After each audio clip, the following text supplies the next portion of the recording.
Tugiye kureba uburyo bamonetiza TikTok hanyuma ugatangira ugahemberwa kuri video. Nta kindi urakora rero, mbere yo kugira ngo dutangire kanda subscribe, ukande like, unyandikire aho muri comment icyo nzagukoreraho ubutaha. Reka dutangire. Urabona ko twebwe twujuje ibihumbi 10. Urabona twujuje ibihumbi 10 by'aba followers. Nkwibutse ko ni ibintu bitatu ugomba kuzuza. Ugomba kuba wujuje imyaka 18, ufite abagukurikirana nibura barebye video zawe views ibihumbi 100, ndetse na icya gatatu ni aba followers ibihumbi 10. Nta kindi urakora rero, uraza muri TikTok studio, ubundi tuze turebe hano handitse monetization. Hano handitse monetization rero, urabona ko twebwe views ibihumbi 100 twanarabirengeje. Hano handitse monetization, uraza ukandi hano handitse create reward program. Hano create reward program niho tumonetiriza channel yacu. Iyo create reward program utayifite, icyo gihe ntabwo uba wemerewe kumonetiza channel.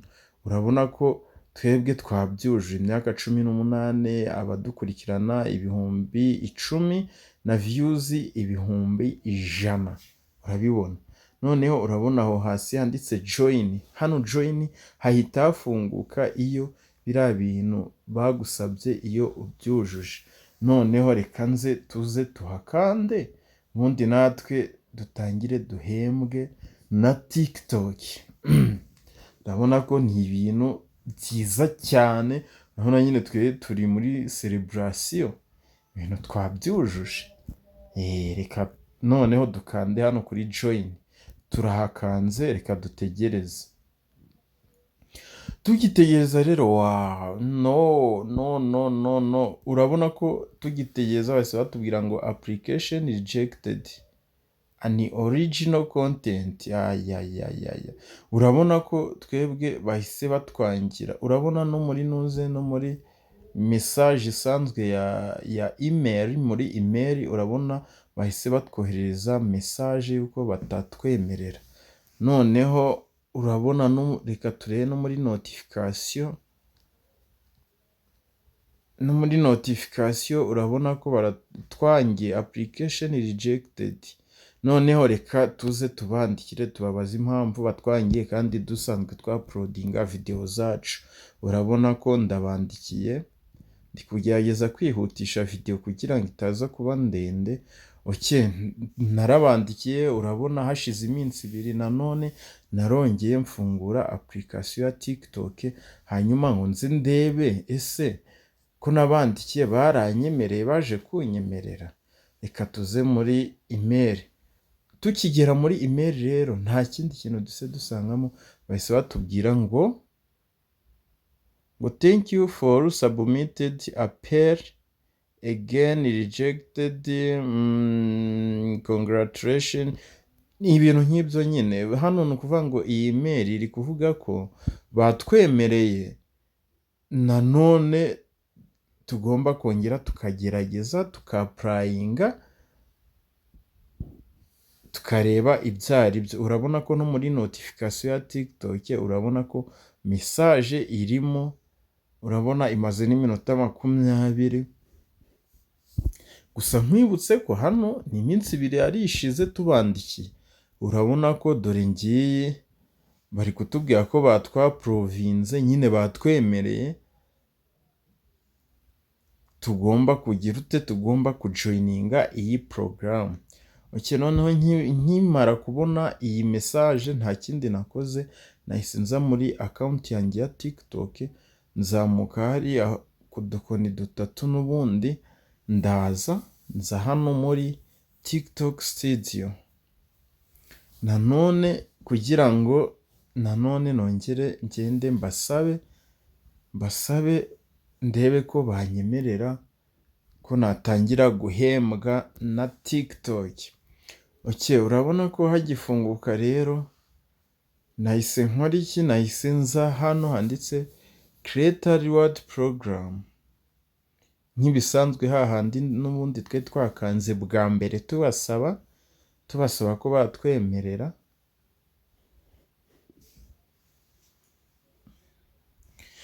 Nahise nza noneho ndahakanda, reka nze mpabereke neza kugira ngo njye nta kintu mba nshaka kibacike, mba nshaka kubereka akantu ku kandi.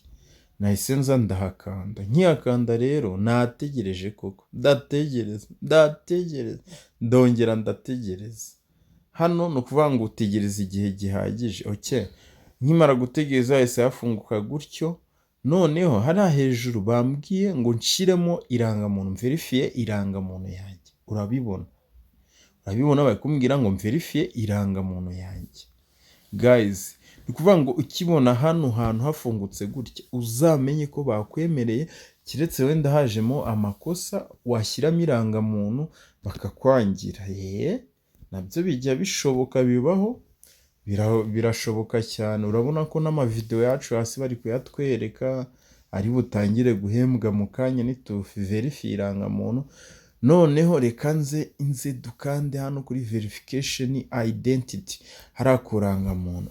Urabona tukihakanda nta kindi bahise batubwira. Urabona ko TikTok yacu iri muri United Kingdom, mu Bwongereza.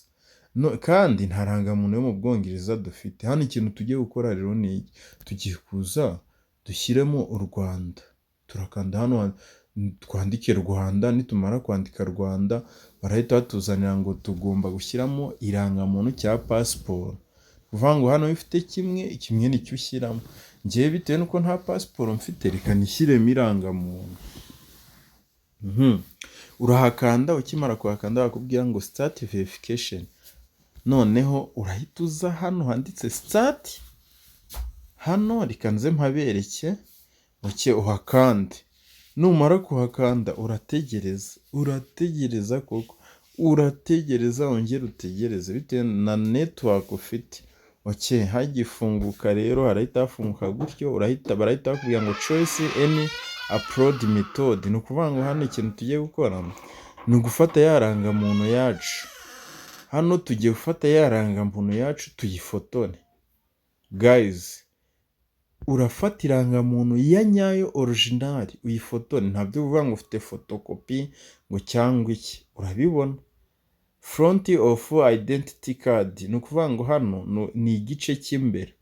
Hano barakubwira ngo ufotore igice cy'imbere. Urabona irangamuntu yanjye niyo ngiyo, irangamuntu yanjye niyo. Urabona ndi kuyisikaninga, nayisikanye. Urabona nkiyisikana bahise bayifotorera bo ubwabo. Noneho hano bari kwicekinga, barakubwira ngo have you checked if your identity is supported, can you ready. Urahita uza ukande hariya confirm. Numara gukanda confirm bahita bakubwira ngo back of identity card, curika irangamuntu yawe inyuma, shyira inyuma irangamuntu yawe kugira ngo ufotore n'igice cy'inyuma. Urayicurika inyuma, noneho uze ufotore n'igice cy'inyuma. Ugomba kuyifotorera ahantu heza cyane kugira ngo irangamuntu yawe itaza kuzamo ibibazo ugasanga barakwangiye.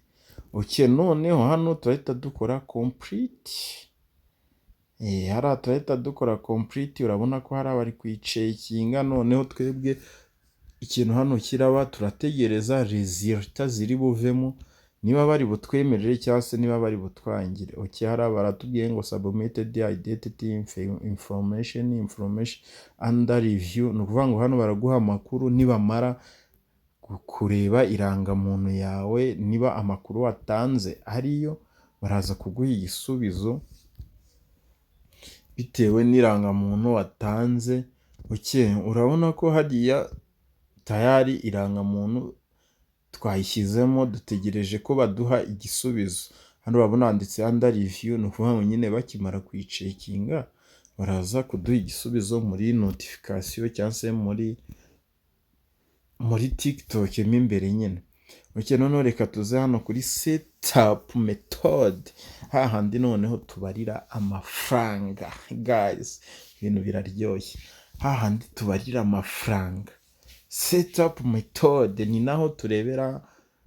Noneho hano setup method barakubwira ngo your rocket currency, ni ukuvuga ngo hariya ni igihugu, urabona ko igihugu twe ni United Kingdom, nk'ahantu twafungurije TikTok, turaza dukore next. Okay, noneho nitumara gukora next, nta kindi harahita hafunguka gutya. Urabona noneho hano hantu ni ahantu h'ingenzi cyane. Cyagiye wafungurije muri Amerika, aha hantu hazaho, ntabwo haza gutya ngo no. Hano uba ugomba gushyiramo amakuru ajyanye n'ibyangombwa, ariko twebwe hano nta kintu turemezamo bitewe n'uko twe dufite TikTok yo mu Bwongereza. Iyo mu Bwongereza nta kintu bagusaba ngo byandi bya taxi by'imisoro nyine, ariko n'ufunguze yo muri Amerika bazabigusaba. Icyiza nakubwira rero uzifungurize iyo mu Bufaransa, ndakeka nabakoreye na video ibereka uburyo wafunguza iyi TikTok yo mu Bufaransa cyangwa iyo muri United Kingdom. Ntuzafunguze iyo muri Amerika, sorry, ntuzigere ufunguza iyo muri Amerika. Urabona ko twebwe twabikoze byose byarangiye, bari kutwereka video zizemererwa guhembwa n'izitemerewe. Ahangaha niho amafaranga yacu azajya yibarira, hano nyine niho azajya yiyandika igihe cyo guhembwa nikizajya kiragera. Noneho reka turebe niba batwemereye n'irangamuntu, niba bayemereye. Nta kindi urakora rero, uraza hano muri system notification, uraza hano muri system notification. None urabona nta kindi bahise batubwira, you have verified your identity and set up method payment. Ni ukuvuga ngo hariya irangamuntu yacu ngo bayemeye, naho kubarira amafaranga hose naho bahemeye.